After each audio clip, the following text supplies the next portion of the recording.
সারাদিনের নিউজ বৃত্তান্তে আপনাদের স্বাগত। আপনাদের সঙ্গে রয়েছি আমি দেবলীনা।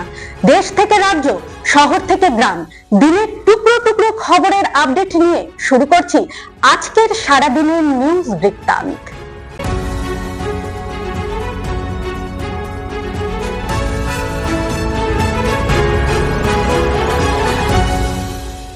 সারাদিনের নিউজ বৃত্তান্ত নিবেদন করছেন জুয়েলার্স, সোনা যা সর্বক্ষণের। Agnishwar jewellers, NS road, Raiganj.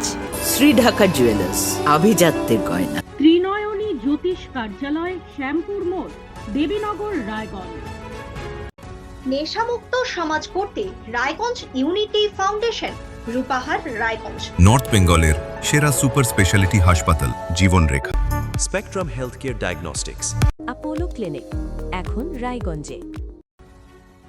টানা বৃষ্টিতে বিপর্যস্ত রায়গঞ্জ শহরের জনজীবন। একাধিক ওয়ার্ড জলের তলায় চলে যাওয়ায় চরম ভোগান্তিতে শহরবাসী।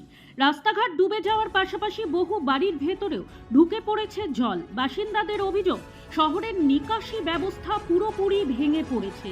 বেআইনিভাবে একের পর এক পুকুর ভরাট এবং বেহাল ড্রেনেজ সিস্টেমকেই এই জল যন্ত্রণার জন্য দায়ী করছেন তারা।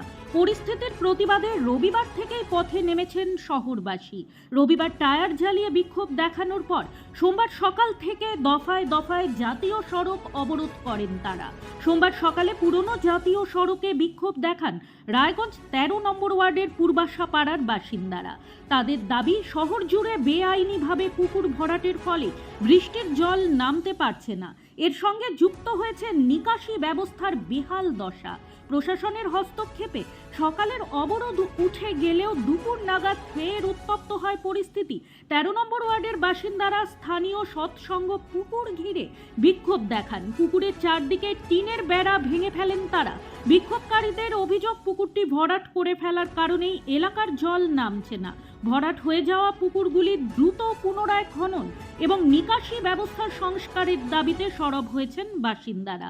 অবিলম্বে প্রশাসনের হস্তক্ষেপ চেয়ে পুকুরটি উদ্ধারে দাবি জানিয়েছেন তারা। দাদুর বাড়িতে ঘুরতে গিয়ে পাশের তেজপাতা বাগান থেকে উদ্ধার এক নাবালিকার ঝুলন্ত মৃতদেহ। সোমবার বিকেলে ঘটনাকে ঘিরে চাঞ্চল্য ছড়ালো হেমতাবাদ ব্লকের গোয়ালপাড়া এলাকায়। মৃত নাবালিকার নাম জবাতুন খাতুন, বয়স 15, বাড়ি হেমতাবাদ ব্লকের বাসুদেবপুর এলাকায়।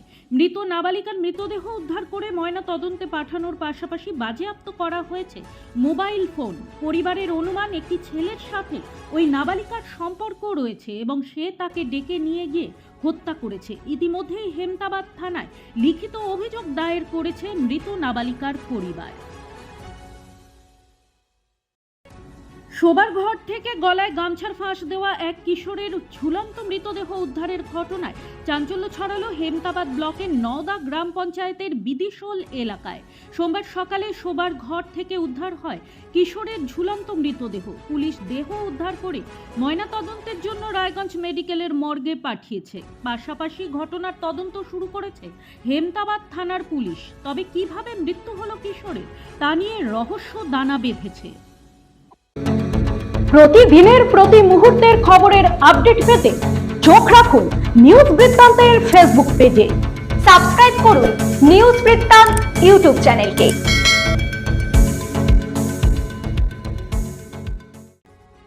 সোমবার সারদা বিদ্যা মন্দির ইংরেজি মাধ্যম বিদ্যালয়ে আয়োজিত হল বিদ্যালয় ভিত্তিক গণিত বিজ্ঞান মেলা। প্রতি বছরের ন্যায় এবছরও চতুর্থ থেকে দ্বাদশ শ্রেণীর প্রায় 2 শতাধিক ছাত্রছাত্রী অংশগ্রহণ করে এই গণিত বিজ্ঞান মেলায়। বিদ্যালয়ের সহকারী প্রধান শিক্ষক তপন আদক জানান, বিদ্যালয় ভিত্তিক এই প্রতিযোগিতামূলক প্রদর্শনীর সফল শিক্ষার্থীরা আগামী দিনে জেলা প্রান্ত এবং রাজ্য স্তরে অংশগ্রহণ করার সুযোগ পাবে। বিদ্যালয়ের পরিচালন সমিতির সম্পাদক প্রদীপ দত্ত জানান, ছাত্রছাত্রীদের মধ্যে বিজ্ঞান চেতনা ও দেশের প্রতি সেবা ধর্ম পালনে মানসিকতা গড়ে তোলার লক্ষ্যে এ ধরনের কর্মসূচি খুবই সহায়ক।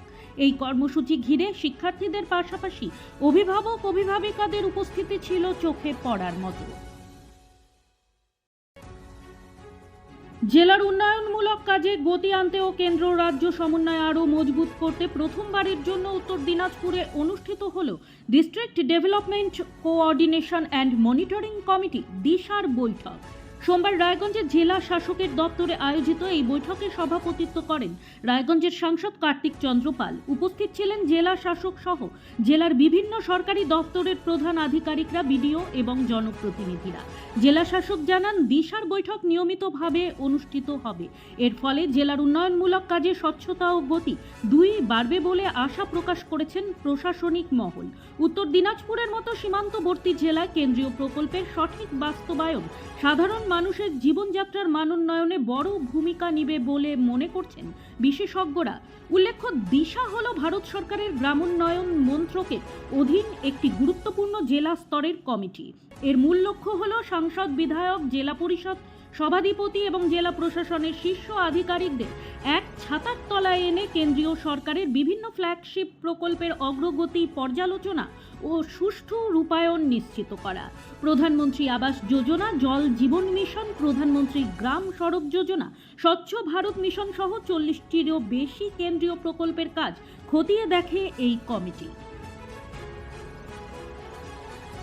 প্রতি বছরের মতো এবছরও উত্তরবঙ্গ তথা শিলিগুড়ির ইসকন মন্দিরে ভক্তি ও ধর্মীয় ভাব গাম্ভীর্যের মধ্য দিয়ে পালিত হল প্রভু জগন্নাথ দেবের আবির্ভাব তথা পবিত্র স্নানযাত্রা উৎসব। সোমবার বিকেল 4টায় ইসকন মন্দির প্রাঙ্গণে এই বিশেষ ধর্মীয় অনুষ্ঠানের আয়োজন করা হয়। অনুষ্ঠানের সূচনায় বৈদিক মন্ত্রোচ্চারণের মধ্য দিয়ে প্রভু জগন্নাথ দেব, বলভদ্র ও সুভদ্রার বিশেষ পুজো ও পবিত্র স্নানযাত্রার আচার সম্পন্ন হয়। শাস্ত্রবিধি মেনে দেবতাদের মহাস্নান করানো হয় এবং ভক্তদের জন্য বিশেষ দর্শনের ব্যবস্থা করা হয়।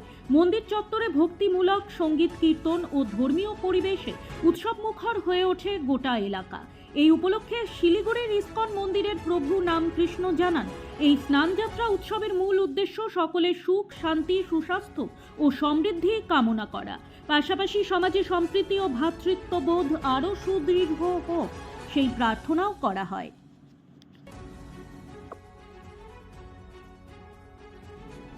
উত্তরবঙ্গে টানা কয়েকদিনের প্রবল বৃষ্টিপাতের জেরে ক্রমশ জলস্তর বাড়ছে তিস্তা নদীতে। নদীর জল বাড়তে থাকায় তিস্তার চর এলাকায় বসবাসকারী কৃষক ও সাধারণ মানুষের মধ্যে উদ্বেগ বাড়ছে। ইতিমধ্যেই নদীর চরের বিস্তীর্ণ কৃষি জমিতে জল ঢুকে পড়েছে, ফলে বর্ষাকালীন বিভিন্ন ফসলের ব্যাপক ক্ষয়ক্ষতির আশঙ্কা দেখা দিয়েছে। বিশেষ করে ভুট্টা চাষ সবচেয়ে বেশি ক্ষতিগ্রস্ত হয়েছে। অনেক ক্ষেতেই পাকা ও আধা পাকা ভুট্টা জলের তোড়ে ভেসে যেতে শুরু করেছে।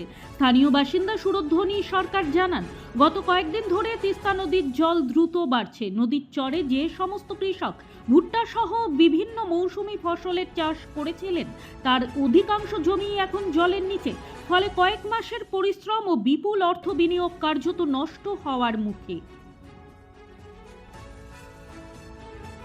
রায়গঞ্জের বিএলএল আরও অফিস চত্বরে বিভিন্ন দুর্নীতির অভিযোগ তুলে সরব হল বজরং দল। সোমবার দুপুরে সংগঠনের কর্মী সমর্থকেরা অফিসে গিয়ে মহুরিদের কাজকর্ম পর্যবেক্ষণ করেন। উপস্থিত ছিলেন বিশ্ব হিন্দু পরিষদের নগর সম্পাদক তপন শর্মা। তিনি জানান, সুনির্দিষ্ট অভিযোগের ভিত্তিতেই তারা এই পরিদর্শনে এসেছেন। অভিযোগ, সরকারি বিভিন্ন পরিষেবা পেতে সাধারণ মানুষকে অযথা হয়রানির শিকার হতে হচ্ছে এবং অনেক ক্ষেত্রে কাজ করাতে অর্থ লেনদেন করতে বাধ্য করা হচ্ছে। এই অভিযোগের সত্যতা খতিয়ে দেখতেই তাদের এই উদ্যোগ বলে দাবি করেন তিনি। তপন শর্মা আরও বলেন, দ্রুত পরিস্থিতির উন্নতি না হলে জেলা প্রশাসনের সংশ্লিষ্ট আধিকারিকের কাছে ডেপুটেশন দিয়ে বিষয়টি তুলে ধরা হবে। সারাদিনের নিউজ বৃত্তান্ত আজ এই পর্যন্তই। সঙ্গে থাকুন, দেখতে থাকুন, চোখ রাখুন নিউজ বৃত্তান্তে। নিউজ বৃত্তান্ত, হলুদ নয়, স্বচ্ছ।